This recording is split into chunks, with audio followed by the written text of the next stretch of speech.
Hello and welcome back to yet another one of my Elder Scrolls Online house tours. Today I am going to show you my Thief Oasis, which I have turned into a small town. So as you can see, I've added lots of greenery because the place was very deserty and I like my places to look very green and lush, so it's truly an oasis in the desert. And the first thing I'm going to show you here is my tailoring shop.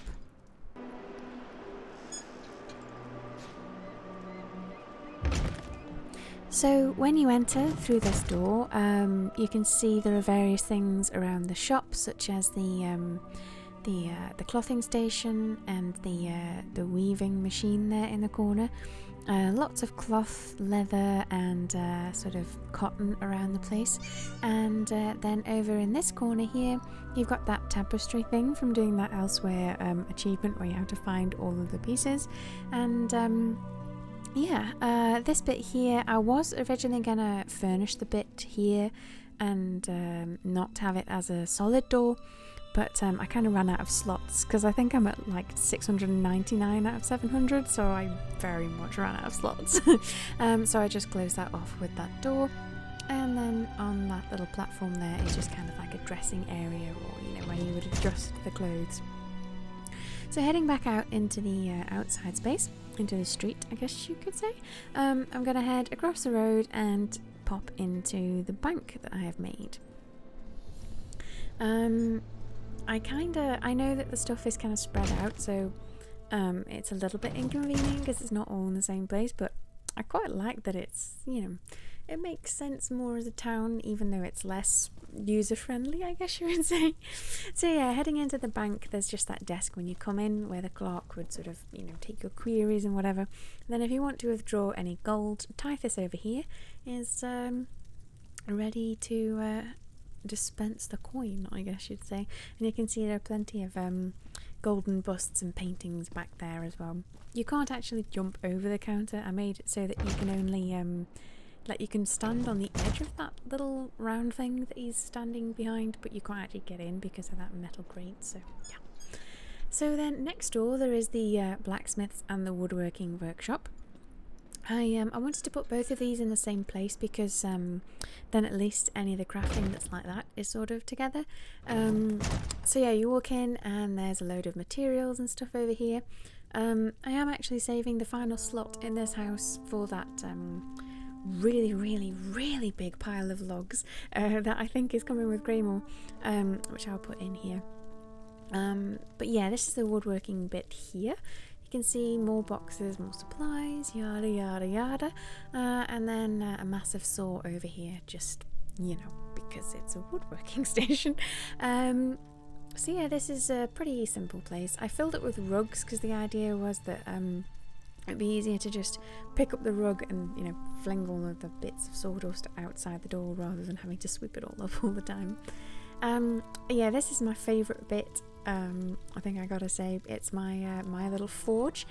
So I've got the blacksmithing station over there, and then this kind of forge bit here with the various paraphernalia, and yeah. I'm really pleased with how that turned out, actually. But then this bit here, I've just blocked it off with one of those Elsewhere wooden walls and made it kind of look like a door. Because as I said, I ran out of slots, and I thought it would be better to hide that space there because I didn't really have any decent ideas for what to do with that bit. I'll show you what I did with the upstairs later on. And I don't think it particularly loses out for losing that space, so yeah. Heading outside and across the road, we come to the inn. And I'm really glad that those provisioning signs exist, because if all the other places had signs and this didn't, it would look so weird. So yeah, when you enter through this door, you sort of come into the stair area, but I'm going to go up there later. First, I'm going to show you the bar area with bits of food and fine ale. Nuzume there tending the bar. Of course there is food available because, as you can see, there is a very large fire behind her where she's cooking meat on a spit.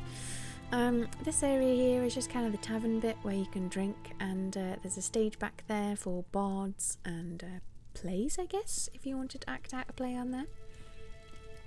And then I'm just going to show you the outside bit of the inn before I head upstairs and show you the bedrooms. So yeah, coming out through this door, we've got a large pile of wood there for fueling the fires and the oven. And then we got some chickens here, because I realised I had 3 chicken pets and I should probably use them, and I think it works quite well, especially since you can hear the chickens crowing when you're inside as well. It just amuses me. So yeah, you've got the chickens there for the eggs and potentially the meat, depending, and then a wood chopping block and some laundry things. So pretty simple out here, but worth showing. So now I am going to head back inside and go upstairs and show you the 3 bedrooms that are available to rent in this inn. I at first felt like the Elsewhere walls were kind of weird in this place, but then I grew to like them quite a lot. They kind of they kind of look weird when you first start doing it, and then eventually you kind of get used to it. But yeah, I'm going to start with this small one over here. I've used those Elsewhere curtains just to sort of stand in for doors, because these rooms are quite simple. I tried to keep everything down on slots, so I just kind of, had the basics in there, like wardrobes, trunks, beds, bedside table, and plenty of light. So we have a single bedroom, and then this one over here is a twin bedroom for 2 people to share. Again, pretty simple, but does what it says on the tin. Pretty nice. And each bed gets a chest, and you have to unfortunately share the wardrobe, but And then heading back over here, we have the master suite, the double room. It's very, very well decorated, like very richly decorated. So you've even got like a little dressing table with a hairbrush and flowers and wine. Quite a few plants in here. A trunk. 2 nightstands, a very, very fancy double bed, and then a little table here if you wanted to eat and drink upstairs away from all the riffraff downstairs, or maybe you just really dislike the bard that's playing that day and you wanted to be in your room instead. And then of course over here we've got a very nice bathtub and bathing area with some dressing gowns and wardrobe, a couple chairs. So yeah, it's a proper master suite. It's got all of the amenities, It's fancy. So that's the inn rooms. I'm going to head outside now to show you the bit that's on top of the inn. I hope that makes sense. I tried to get a lot of stuff outside, to try and make it feel less empty. I hope that it worked. I think it worked, personally. But yeah, just over here on this platform, I have created a sort of artist's area with a little easel and that palette of paint, so that you can look out over the view over the water and do some painting. I didn't put a painting on there because I was thinking of doing one of the small ones like I have in one of my other homes, but I don't know, it kind of felt wrong, so I just left the painting off there. Maybe in future they'll add something that's kind of like an easel, and then I can save slots on those sticks to make up my easel, and add a painting on that or something. So yeah, upstairs above the inn, I've got this kind of closed off, almost like a romantic garden, I guess you'd say. It's like a rooftop lounge area. Sadly, the sandstorms have started now that I'm trying to show you the outside, which is kind of frustrating. A thing about this house is that the sandstorms kind of ruin any outdoor things you might want to do when they randomly appear. But yeah, there's that kind of closed-in area there with carpets and chairs and a little chimney, very nice. And then this bit here overlooks the entrance, so I just put a couple of chairs and a little table for a book and a candle, so you can sit here and look who's coming into the town, and maybe look out on that lovely view over there when the sun's not blowing and stinging your eyeballs. And then I've used a couple of these around the town, those Elsewhere sarcophagi things, just as planters, because Some of the rooftop space is kind of bland, so I thought if I had planters it would be a nice way to add some extra colour. So yeah, I'm just going to show you this side over here before I head to the other side of the buildings. So I put this Akaviri table here as kind of the idea is that it's been here for a long time, and the people who live here are not entirely sure what it does or what it's for, but they can't remove it, so they just kind of deal with it and make their own myths up about what it actually does. And then if you run around this way, past that sort of section of tombs, there is a nice little fishing dock, like a floating fishing dock, over the river and everything. So we've got the fishing rods and then the hanging fish, and that gorgeous view of that waterfall there that supplies the water that goes into the main pool. And there's a little chair over here with a little doggo so you can sit and enjoy the view. But, what's that over there, you might say? Well, I'm glad you asked. Or maybe you didn't, but whatever. I'm still going to show you. So this is the kind of like thief cave over here where they're smuggling stolen goods. So we've got our little sneaky gate there, and various boxes and barrels and all kinds of things like that. And then we are kind of smuggling, I guess. This little guy in this cage here is not best pleased about it, I imagine. And then just to his right there we've got the good old monkey, and a little sleeping area for whoever might be assisting with the smuggling of these illegal goods. Or maybe it's just, maybe it's not moon sugar, but let's be honest, it's probably moon sugar. So yeah, heading back over there, you should be able to jump from that rock back onto the dock so that you don't get your feet too wet. And I'm gonna head over to the upstairs buildings on the other side of town.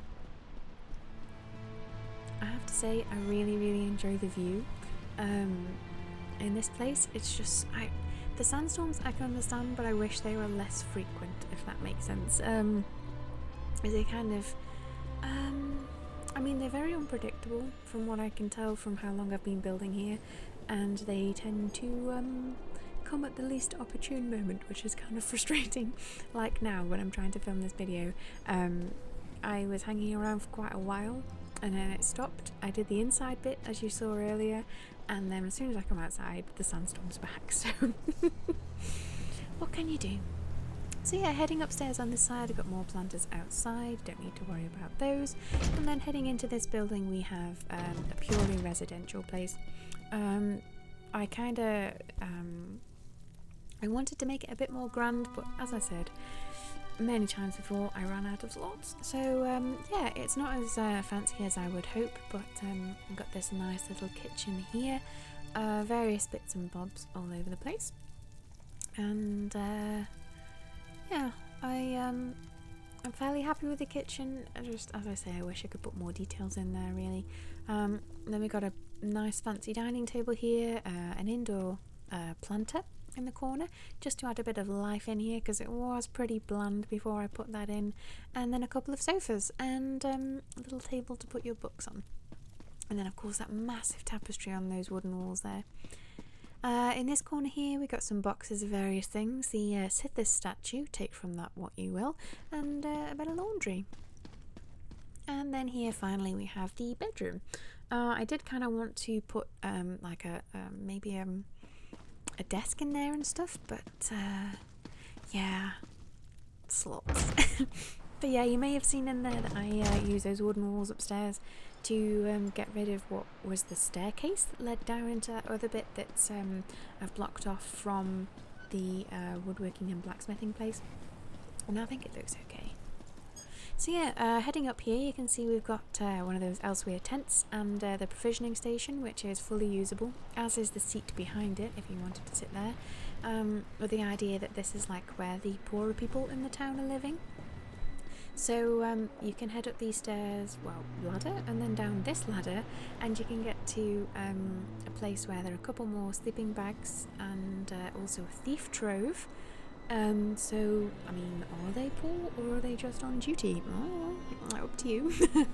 And it's kind of, I thought it'd be quite ironic if the poorest people living here could look straight across at the people who are living in the fancy inn over there, and you know, the fancy garden and everything. So I thought that was quite poetic. So yeah, heading back down here, I'm going to take you around to the like the burial area around there. If you'd like to roleplay in this place, feel free. It's currently my new primary residence. My in-game tag is just like my channel name, Lero. So feel free, it should be open to everybody. Yeah, feel free to visit and roleplay if you wanted to. So yeah, this is pretty much the final bit here. The burial area that was up here was very, very, very, very deserty before I added all these plants. And I just added this altar here as if you're kind of, you know, honouring the dead, bringing offerings and whatever. And I think it worked out really nicely, actually. And I think it was needed to add these plants here because it felt very... I mean, I was going to say it felt very dead, I mean, which is kind of the point, but in a bad way. So yeah, that's all I did up here. I wanted to have something here as if they were honouring the dead, but yeah, that's as much as I could fit in with the slot limit. I'm just going to jump down this way because I can't be bothered to run all the way around. I'm just going to hope my magic carpet does not return me to the start of the build. There we go. Okay. So yeah, and then just here I had another one of those fire-breathing lions, and that statue from the Rosy Lion Tavern. So yeah, that's the end of the tour. If you fancy dropping by, feel free. So yeah, I hope you enjoyed this tour. I'm pretty sad that I couldn't fit more detail into this because if you've seen my other videos, you know I like to add lots of little details and stuff. But overall, I'm fairly pleased with it. So yeah, thank you very much for watching this video. It's very much appreciated. Let me know in the comments down below what you think, and maybe I'll see you again in the next one. Bye!